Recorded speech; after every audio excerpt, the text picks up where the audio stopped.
Xiao should help out Pays later the game goes on, and then both Scout and Xiaoshu should be able to at least figure out who's going to go Bloodletters, who's going to go Leandry, so that they can burn down these giant health bars as well, or it actually spawned. So this is plenty of time for JDG to get their bases back in, get some decent purchases, and JDG can now send their bot lane towards the top side of the map, get Xiaoshu out of the reverse swap, and this should put JDG in a spot where they can compete for grubs. Smash mode. Shadow making sure to not go for the Krugs. He needed to beeline back over to the grubs so that he can be there for the play. Shun is already the first one here in the river. Maybe they're trying to bait on into a fight and look for a quick pick. Nice Cyclone interrupting the crash down. Even with the flash, it's too late. On is turned off, and JDG pick up first blood. Lanes. I was really hoping the observers would show us something in mid, because Scout has been holding Knight under his turret for the majority of this laning phase so far. So JDG, they get those first 3 grubs where they should have had a numbers advantage. So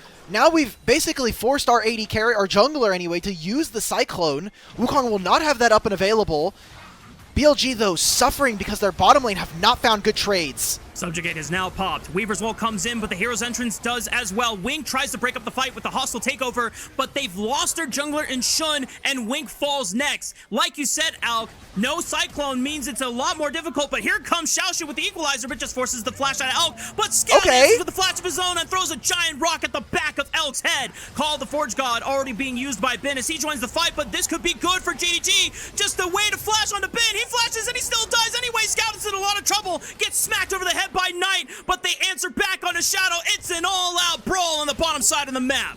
And the new top laner for JDG comes through with a magnificent teleport flank, gets the equalizer, the flash away from Elk, and BLG have been so aggressive so far in this game. The respawn bases here. Boom. There we go. We come right out of the replay, and you just felt it. You knew as a Shun appreciator, it's going to, I assume, to be a Hollow Radiance coming out from the Galio. There is not a ton in being able to take down these opponents. Oh, here we go. It's the quota of Scout getting caught out here. He does flick them back, but he's got no reinforcements coming around anytime soon. Well, is this where it starts out? No, not yet. Turret, which needs to be answered. Shadow's going to quickly take a few chomps out of it, ensure that they acquire first brick off the map here. And that, I don't think that necessarily puts them at feats of warfare, because I don't remember who got. Well, it's already completed. So. Okay. The Rift Herald spawn G. Still. Maybe Call of the Forge God looking at Scout. He still does not have flash on this Talia, but thankfully for him, the Seraph's Embrace has just been fully completed and stacked, so he'll have an extra shield just in case if he needed it. But BLG wasting that Call of the Forge God just to stop a little bit of the siege on the mid lane turret. That might give JDG the upper hand for this Rift Herald here. I see Shadow moving down to his bottom side camps. BLG thought that they had perfect position, and even if they did catch Scout there, we saw it right as the Call of Forge God was landing. He finished his stacking of the the Seraph's Embrace. Just showing that all this time, putting the Trundle Fries in the bag for BLG has paid off, and being able to find these, small niche scenarios here. BLG now taking their second turret off the map. Wandering.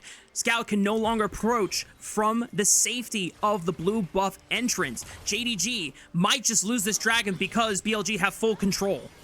Why did they give up control of the river? You have Xiaoshu teleporting into the mid lane tier 1. That should have been JDG holding their ground. We'll have to watch. 4,000 HP on the Dragon. Pillar already used. Weaver's Wall will separate some members here. On goes for the big engage. Hero's Entrance going to be big. Right on top. Equalizer. A lot of damage onto the front line. But the hostile takeover buys some time. And it gives JDG a momentary numbers advantage. Who's going to get the Dragon? Shun steals it from the hands of Shadow. Now he's locked in the pit. Still has a flash. Forced to use it over the wall. BLG, even with the first setup, lose the Dragon against BLG. And I have to remind everyone, this was something that we mentioned briefly on the pre-show of this season. Okay, well, Scout's gonna die again. God damn it. Anyway, despite those numbers, should still be the heavy favorites given their current split 3 season form. But Shun now has found Shadow isolated from any other members of BLG because they've already run for the hills. I think this is now an opportunity. I mean, Otacon is on the bottom side of the map, so they might not have enough time to look for that objective in BLG trade a tier 1 turn on the mid. Finding ways to participate and at least contribute to the overall success of JDG when it comes to these team fights here. Pays getting aggressive in the face of Elk. Forced to flash away. Wow, that was a lot of damage already. Pays is forced out of this fight, and Wink might be in trouble. Equalizer from Xiaoshu is going to try to break it up here, but the call of the Forge God for the response knocks Wink out of the park and sends the rest of JDG packing. Elk is going to look for any stragglers here. You look at the end of this game with a BLG win, we'll be coming back to this moment here and asking, where did it all go wrong? A single pick there. And hey, if you're looking at this from the good side of JDG, they didn't lose very many summoner spells. Xiaoshu ends up teleporting into mid, and it seems like JDG still want to be able to contest for this dragon. Scout, please. Oh, thank God. Well, that is Scout Flash once again burned at the hands of BLG. JDG ultimates come up. Look at that.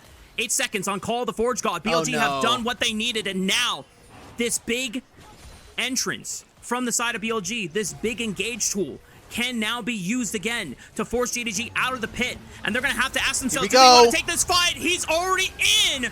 Hero's entrance right over the top. Equalizer trying to slow them down, but Shadow secures the dragon. JDG, can they win the fight after? They've already lost Shun. It's a 4v5, but so many health numbers are low here. JDG will not be able to find a single kill off the back of BLG. The gold lead that they've opened up for themselves. And think about the experience as well, because BLG got the Otacon off of that bottom lane play.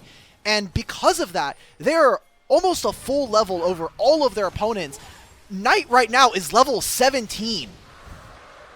That's a big Galio, baby. And Shadow, because of the vision line that they had already established, where JDG were being trepidatious in trying to approach the Baron. How slow this game has felt. I mean, 14 kills at 32 minutes. Feels like an anomaly here. Oh my God. Decent pick on the On. Shadow's too tanky, but On is forced to flash Weaver's Wall with Scout, trying to make the pursuit happen. Teleport from Xiaoshu. Equalizer is good. On is pinned. He's going to get caught, but the hustle takeover is now a 5-on-4 and advantage for JDG. Call of the Forge God completely is not used by Bin because he is forced to run away. JDG trying to dig deep and pull a miracle despite being down so much gold. Pace takes a lot of damage. Where we're seeing a lot more pickoffs from On, and even with the support going down, Elk is still pulling his weight for the two of them as JDG trying to find their way through this river. The pillar forces Shun to use his clone just to dash back to safety. Call of the Forge God now looking for a couple members here, forcing the flash out of Scout. Pays dashes over the wall. Xiaoshu caught by the taunt, forced to flash as well. Hostile takeover, catches only one on the pin. Maybe they can find a pick on the Shadow quickly, but here comes the hero's entrance. Shadow falls. Knight is going to try to turn this one around, but it's only onto the clone of Shun. Shun goes back in, has one more cast of the Cyclone, gets a Night Up in this Knight, but he's too tanky, Elk. Big point we're watching here. No flash on Xiaoshu or for Scout. They are waiting for their ultimates. 8 seconds on that Weaver's Wall and 5 here for Wink. Trying to burn it down. Knight is forcing Scout away. Call the Forge God completely unused by Bin, but they burn up Wink anyway. Shun trying to commit to the dragon, trying to burn Bin down. It should go over. They got Scout, it secured the soul for JDG, and now they can try to turn the fight on his head. They've already burned out Bin. Elk might be in trouble. He's got the hero's entrance to back him up, trying to pursue Shun, but he was already forced to flash in the pit. Rest of JDG, if they can just live, this is a decent win for them now that they have the Cloud Soul on their side. Fourth item, that's a lot of AP now that is going to be coming through on this Galio, so it's no longer just a frontliner. It is someone that can threaten the backline if he gets on top of Pays or Scout. Baron is being burned down. Already below 7,000 HP. JDG trying to step in and force them off of it. They maintain the leash. On trying to threaten him with a flank on the left side, but Xiaoshu is marking him. Call the Forge God coming through. Wink throws out the hostile takeover. Scout tries to throw up Shun. Kill the jungler before it goes down. He got it! He steals the Baron! He steals another objective away from Shadow. Pays able to take out L2. JDG are pulling a miracle out against BLG, the undefeated team. In split 3, Scout might get caught here. The taunt from Knight will land, and at least he gets some revenge. But Knight has now condemned himself to a death to JDG. It is a full ace coming in for the side of Jindong Gaming.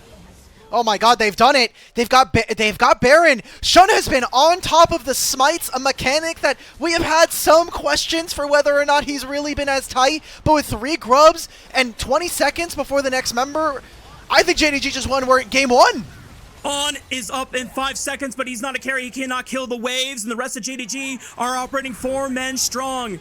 Pays and the rest of JDG will continue to maintain their undefeated game streak against BLG for the season of 2025. These were some of the best highlights from today's matchup. Which moment was your favorite? Let me know in the comment section below. This is OP, and I'll see you tomorrow. Take care.